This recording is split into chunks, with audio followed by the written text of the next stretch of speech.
Hello everybody and welcome to Dagon. This is a game based off a Lovecraft story, which I've actually read, I think a long time ago, and I don't remember much about it. It's got like sea creatures and shit.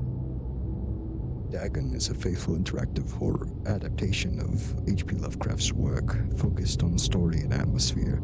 You will not find difficult choices, action sequences, or inventory management here, and movement is limited to progressing through locations along with the plot. But yeah, so... I am writing this under an appreciable mental strain, since by tonight I shall be no more. That's it. Well then, if you guys enjoyed this episode and would like to see more, please like, subscribe, comment below. And as always, full intro.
Penniless, and at the end of my supply of the drug which alone makes life endurable, I can bear the torture no longer, and shall cast myself from this garret window into the squalid street below. Do not think from my slavery to morphine that I am a weakling or a degenerate. When you have read these hastily scrawled pages, you may guess, though never fully realize, why it is that I must have forgetfulness or death.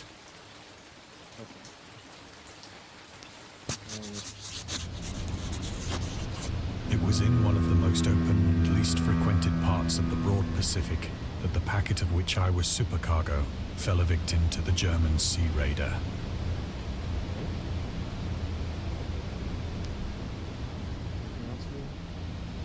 This is hidden stuff. Oh, wait.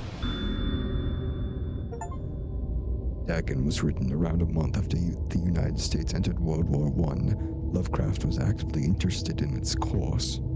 He composed many poems in which he gave encouragement to soldiers and commented on the events unfolding in Europe. He tried to enlist in the army, which he mentions in his letters to Reinhard Kleiner.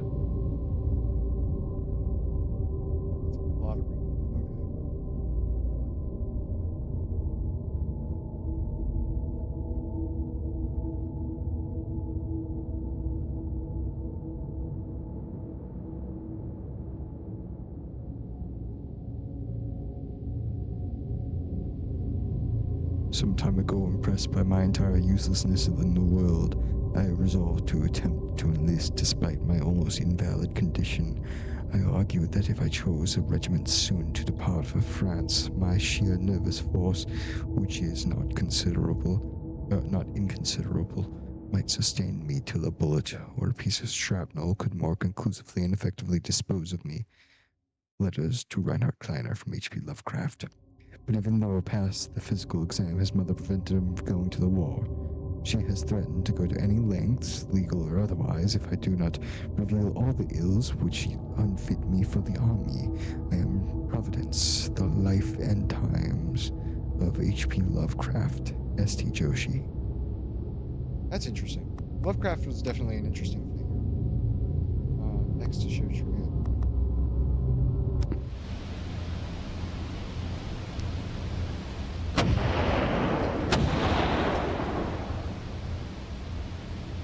Great War was then at its very beginning, and the ocean forces of the Hun had not completely sunk to their later degradation. So that our vessel was made a legitimate prize, whilst we of her crew were treated with all the fairness and consideration due us as naval prisoners. Okay.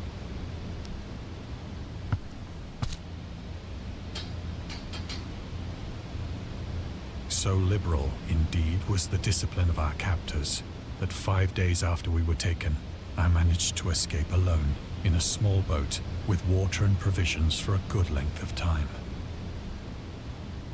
Escape.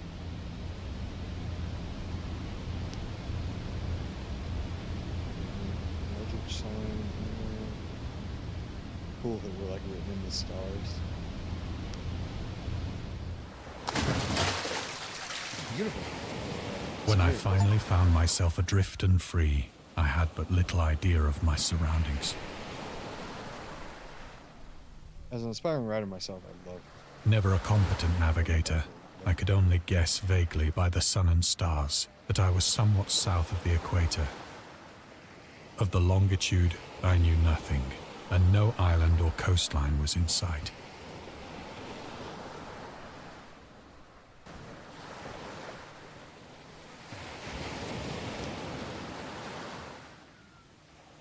The weather kept fair, and for uncounted days I drifted aimlessly beneath the scorching sun, waiting either for some passing ship or to be cast on the shores of some habitable land.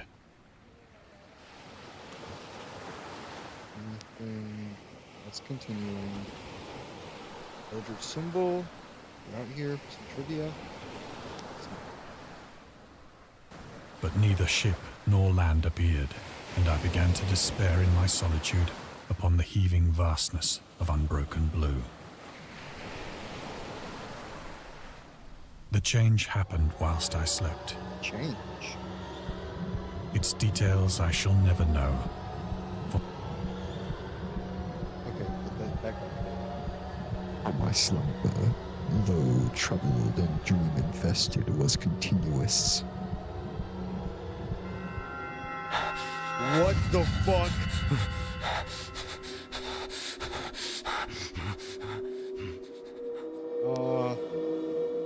When at last I awoke, it was to discover myself half sucked into a slimy expanse of hellish black mire, which extended about me in monotonous undulations as far as I could see, and in which my boat lay grounded some distance away. Okay.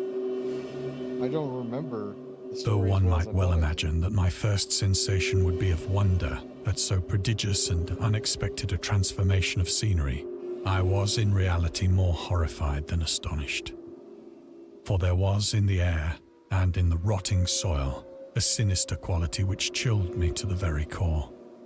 The region was putrid with the carcasses of decaying fish and of other less describable things which I saw protruding from the nasty mud of the unending plain. Perhaps I should not hope to convey in mere words the unutterable hideousness that can dwell in absolute silence and barren immensity. Oh, and it cuts out the music. There was nothing within hearing and nothing in sight save a vast reach of black slime. Yet the very completeness of the stillness and the homogeneity of the landscape oppressed me with a nauseating fear. The sun was blazing down from a sky which seemed to me almost black in its cloudless cruelty, as though reflecting the inky marsh beneath my feet.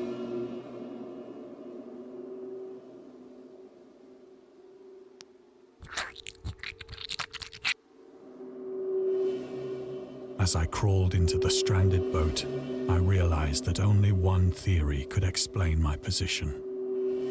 Through some unprecedented volcanic upheaval, a portion of the ocean floor must have been thrown to the surface, exposing regions for which innumerable millions of years had lain hidden under unfathomable watery depths. Okay. So great was the extent of the new land which had risen beneath me that I could not detect the faintest noise of the surging ocean, straining my ears as I might. Nor were there any seafowl to prey upon the dead things. Oh, I don't like that that's moving in the distance. that how I continue? Eldritch symbols. Up. The mystery of volcanic islands. Volcanic eruptions sometimes result in the creation of islands. Most of them are transient and erode after some time, but some prove permanent.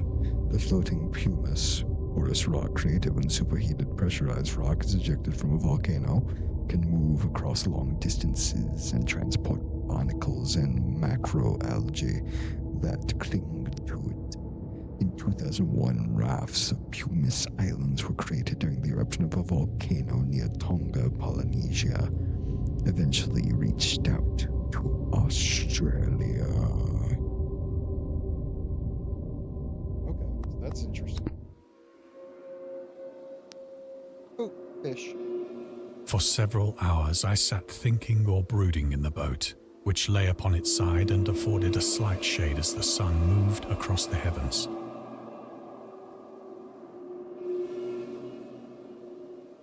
As the day progressed, the ground lost some of its stickiness and seemed likely to dry sufficiently for traveling purposes in a short time. That night I slept but little, and the next day I made for myself a pack containing food and water, preparatory to an overland journey in search of the vanished sea and possible rescue.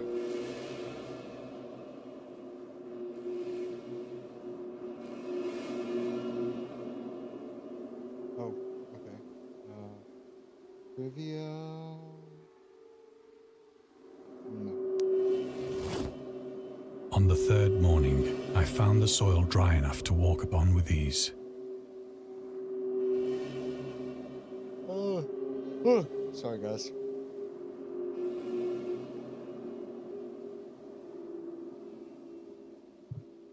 The odor of the fish was maddening, but I was too much concerned with graver things to mind so slight an evil, and set out boldly for an unknown goal. Symbol. Nope. Oh, it's moving. Okay. All day I forged steadily westward, guided by a faraway hummock which rose higher than any other elevation on the rolling desert.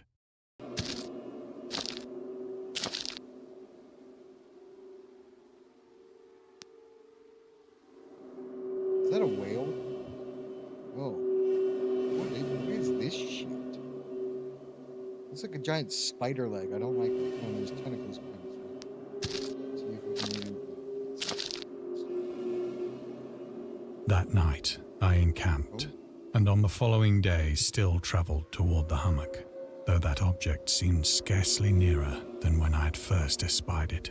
By the fourth evening, I attained the base of the mound, which turned out to be much higher than it had appeared from a distance.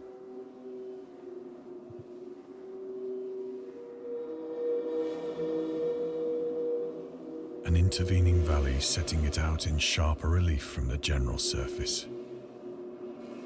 Too weary to ascend, I slept in the shadow of the hill. I know not why my dreams were so wild that night. Alright, I'm back. Sorry about that. But ere the waning and fantastically gibbous moon had risen far above the eastern plain, That's interesting. I was awake in a cold perspiration, determined to sleep no more. That's... Such visions as I had experienced were too much for me to endure again. And in the glow of the moon I saw how unwise I had been to travel by day. Oh, wait, what? What does that mean? Without the glare of the parching sun, my journey would have cost me less energy. I don't like that we turned around. Is there something here that I'm not seeing? Indeed, I now felt quite able to perform the ascent which had deterred me at sunset. Picking up my pack, I started for the crest of the eminence.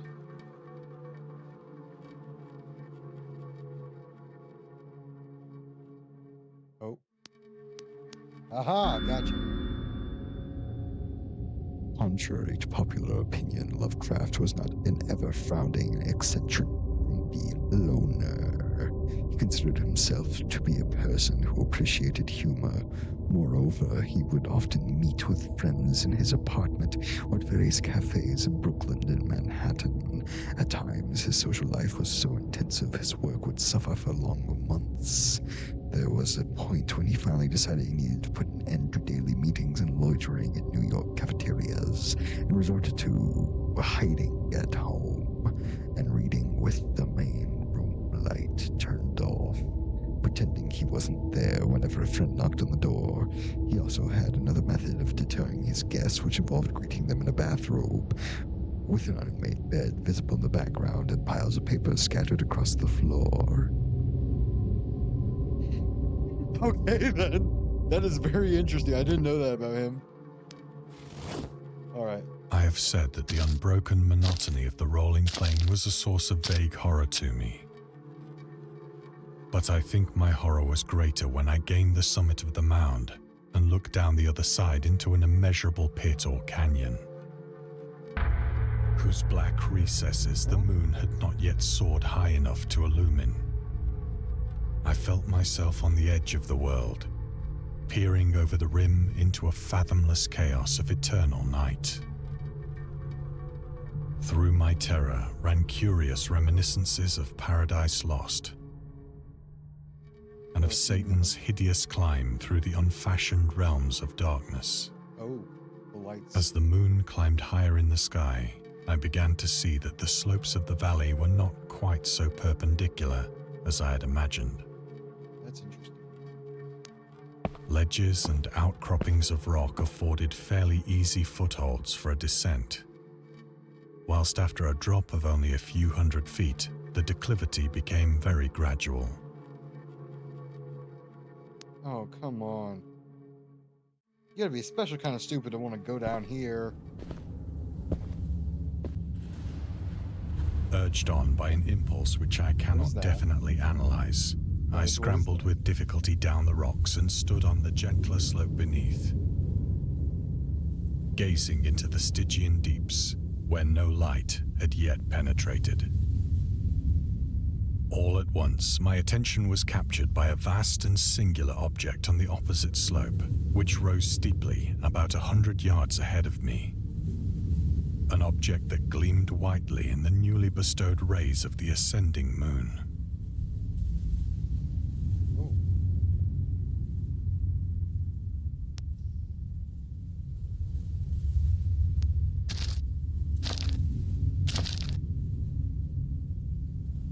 That it was merely a gigantic piece of stone, I soon assured That's myself. never the case with Lovecraft. I think I remember. But I was conscious of a distinct impression that its contour and position were not altogether the work of nature.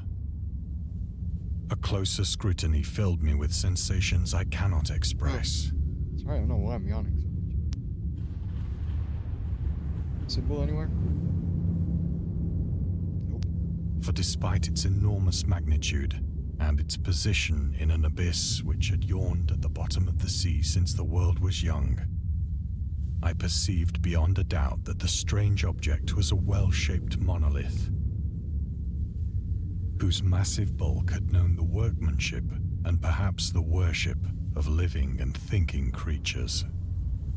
Dazed and frightened, yet not without a certain thrill of the scientist's or archaeologist's delight, I examined my surroundings more closely.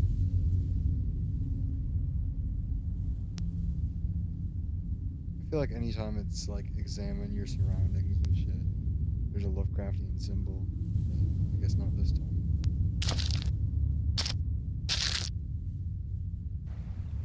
The moon, now near the zenith, shone weirdly and vividly above the towering steeps that hemmed in the chasm, and revealed the fact that a far-flung body of water flowed at the bottom, winding out of sight in both directions and almost lapping my feet as I stood on the slope. Across the chasm, the wavelets washed the base of the Cyclopean monolith, on whose surface I could now trace both inscriptions and crude sculptures.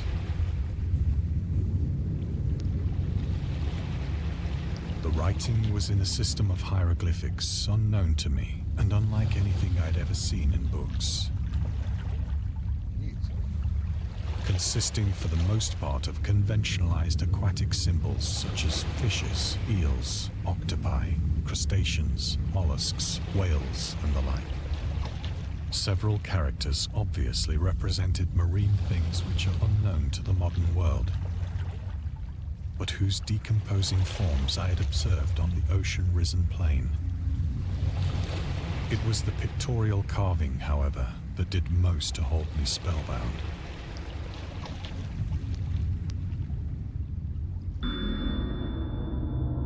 Dagon contains many themes and storytelling methods that Lovecraft developed in his later works, such as telling the story through carvings at the Mountains of Madness and the Nameless City, journals and character notes, The Shadow Out of Time, The Hunter of the Dark, islands emerging from the ocean, The Call of Cthulhu, or fictional beings and deities based on real events and mythologies, Myko in The Whisperer in Darkness. It's also considered the origin of the popular Cthulhu mythos. Some of Lovecraft's other stories also conclude in a manner similar to Dagon, but let's skip the details in order to not spoil the ending.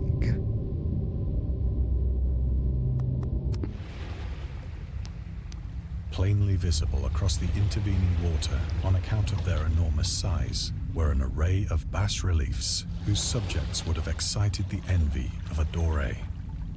I think that these things were supposed to depict men, at least a certain sort of men, though the creatures were shown disporting like fishes in the waters of some marine grotto, or paying homage at some monolithic shrine which appeared to be under the waves as well. Merman? Of their faces and forms I dare not speak in detail, for the mere remembrance makes me grow faint. Grotesque beyond the imagination of a Poe or a Bulwer. They were damnably human in general outline, despite webbed hands and feet, shockingly wide and flabby lips, glassy, bulging eyes, and other features less pleasant to recall. Curiously enough, they seem to have been chiseled badly out of proportion with their scenic background. For one of the creatures was shown in the act of killing a whale, represented as but little larger than himself. I remarked, as I say, their grotesqueness and strange size, but in a moment decided that they were merely the imaginary gods of some primitive fishing or seafaring tribe. Some tribe whose last descendant had perished eras before the first ancestor of the Piltdown or Neanderthal man was born.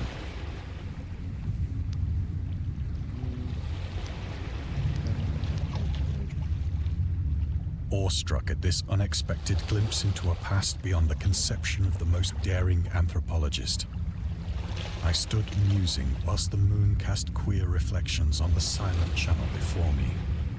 Then, suddenly, I saw it. Oh, what? It's all what? Oh, shit. With only a slight churning to mark its rise to the surface, the thing slid into view above the dark waters. Oh, here we go. This is fucking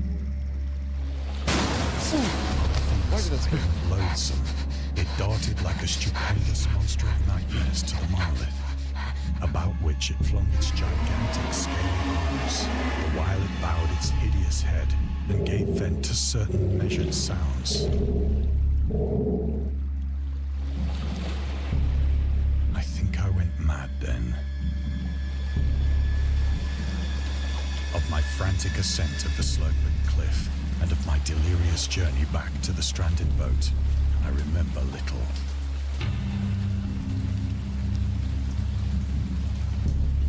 Yeah.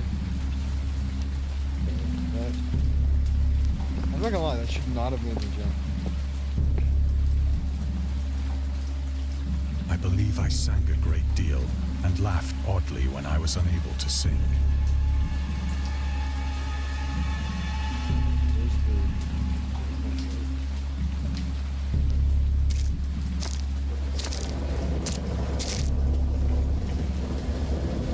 I have indistinct recollections of a great storm sometime after I reached the boat.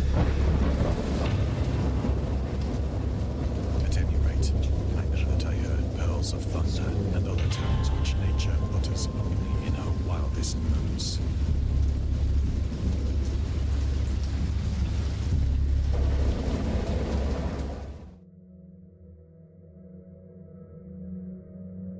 When I came out of the shadows, I was in a San Francisco hospital, brought thither by the captain of the American ship which had picked up my boat in mid-ocean. In my delirium, I had said much, but found that my words had been given scant attention. Of any land upheaval in the Pacific, my rescuers knew nothing, nor did I deem it necessary to insist upon a thing which I knew they could not believe. I don't blame you.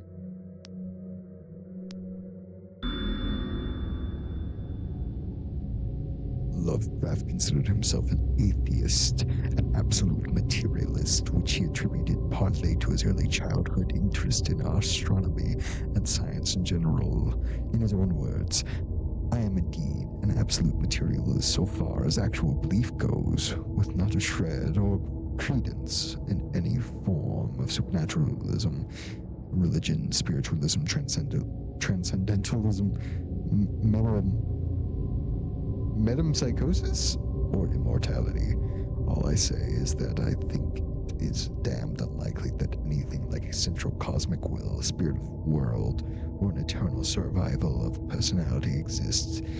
They are the most preposterous and unjustified of all the guesses which can be made about the universe, and I am not enough of a hair splitter to pretend that I don't regard them as errant and negligible moonshine. In theory, I am an agnostic, but pending the appearance of radical evidence, I must be classed practically and provisionally as an atheist." Sources: Against Religion, The Atheist Writings of H.P. Lovecraft, H.P. Lovecraft, Mythos, The Myths and Tales of H.P. Lovecraft and Robert E. Howard, H.P. Lovecraft, Robert E. Howard. That's interesting.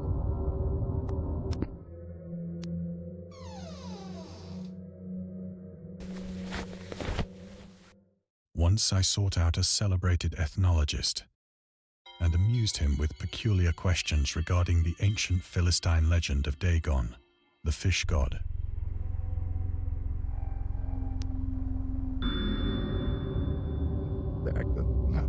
Dagon was the main deity of the Philistines, worshipped throughout the Middle East as the ancient god of fertility and crops. In Hebrew, the word Dagon was a common noun for grain. The rulers of Akkad, I hope I'm saying that right, Mesopotamia, chose him as the patron saint of their war conquests. He also appeared as the judge in the dead in an Assyrian poem and an underworld prison warder in one of the Babylonian texts. He is often mistaken for a fish god due to the wrong interpretation of his name. In Hebrew, the word Dag means fish. In H.P. Lovecraft's works, Dagon is an underwater deity ruling over the deep ones, a humanoid race with fish traits that reside in oceans. He is worshipped by a secret cult called the Esoteric Order of Dagon.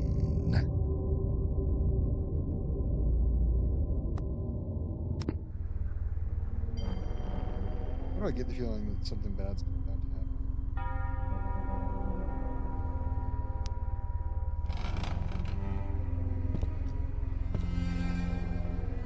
But soon perceiving that he was hopelessly conventional, I did not press my inquiries.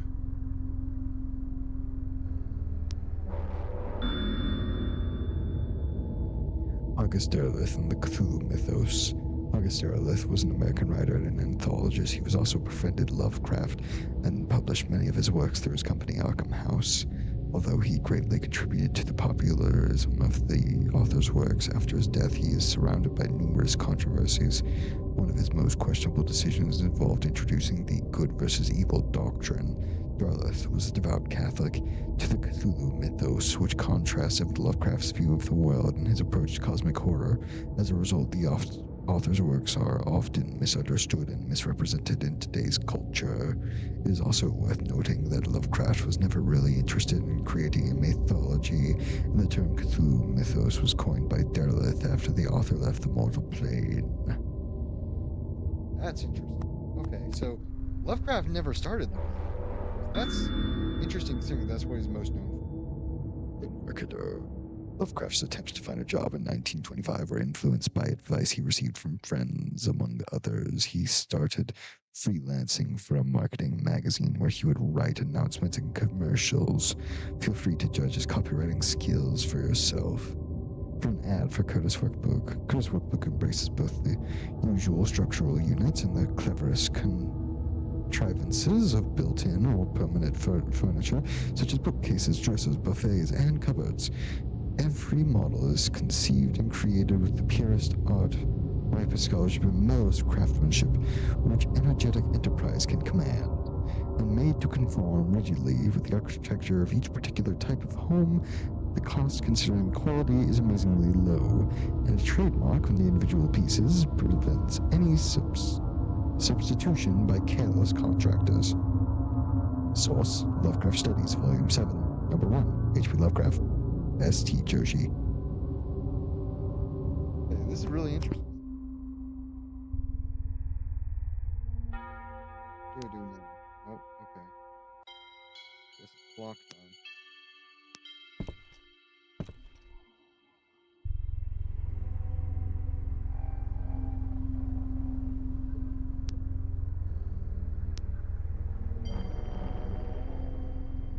You don't got nothing to say about the clock now?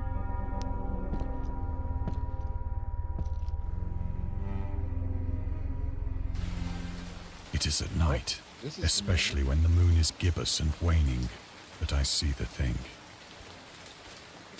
What am I supposed to say? I tried morphine, but the drug has given only transient surcease and has drawn me into its clutches as a hopeless slave. So now I am to end it all, having written a full account for the information or the contemptuous amusement of my fellow men. No, I don't want to do this. Oh, wait. Lovecraft on tobacco and alcohol. Lovecraft hated tobacco even though he used to smoke when he was 12 in order to look and feel like an adult. In his correspondence with friend Reinhard Kleider, he claims that he quit as soon as he started wearing long pants.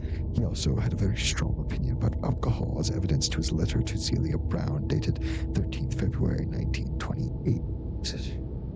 As for the matter of drinking, I have never tasted intoxicating liquor and never tend to. Having a strong aesthetic disgust at anything which blunts or coarsens the delicate natural equipoise, if I said that right, of the evolved human intellect and imagination. Drinking excited my personal repugnance, hence I don't drink. But the herd do what they will. I am rather in favor of prohibition, the prohibition of any one antisocial force as well as of any other.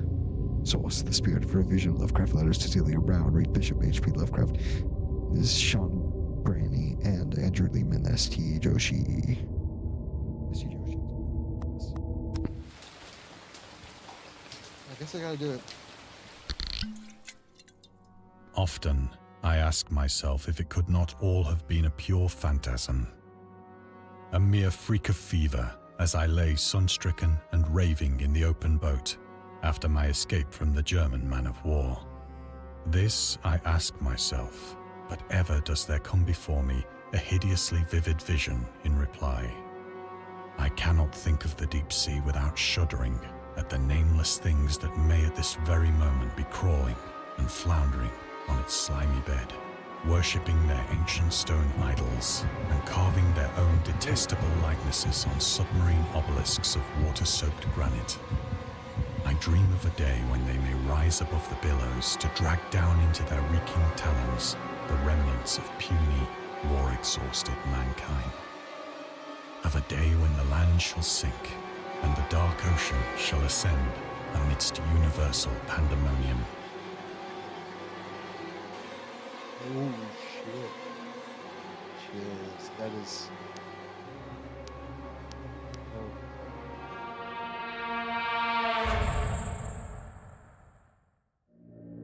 The end is near. Oh, what was that? I hear a noise at the door, as of some immense slippery body lumbering against it. I don't want to. I don't want to open the door. Damn it, don't make me open the door. Oh, shit. character. It shall not find me.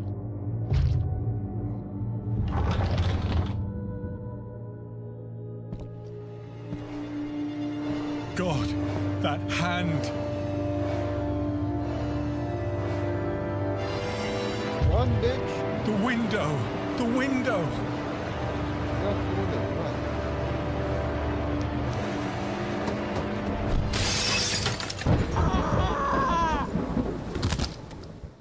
Oh, shit. That's it? Okay, well, yeah, you know what? That makes sense. It's similar to how I remember the story ending, I'm pretty sure. Well, then, that was really good.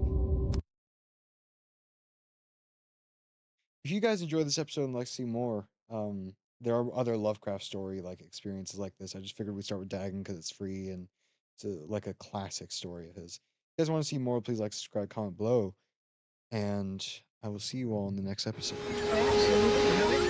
And scary stories have been accompanying men for centuries. They have many faces and forms, but what is their purpose? Why do we enjoy being afraid so much? During our therapy, I'll try to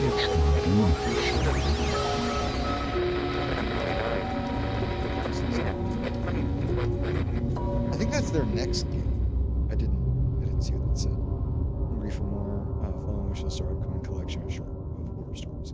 Okay, if you guys want to see that, let me know. I will definitely check it out. This was a rather fun experience. And as always, I hope you all have a phantom-free night. I was so fucking close to getting them too.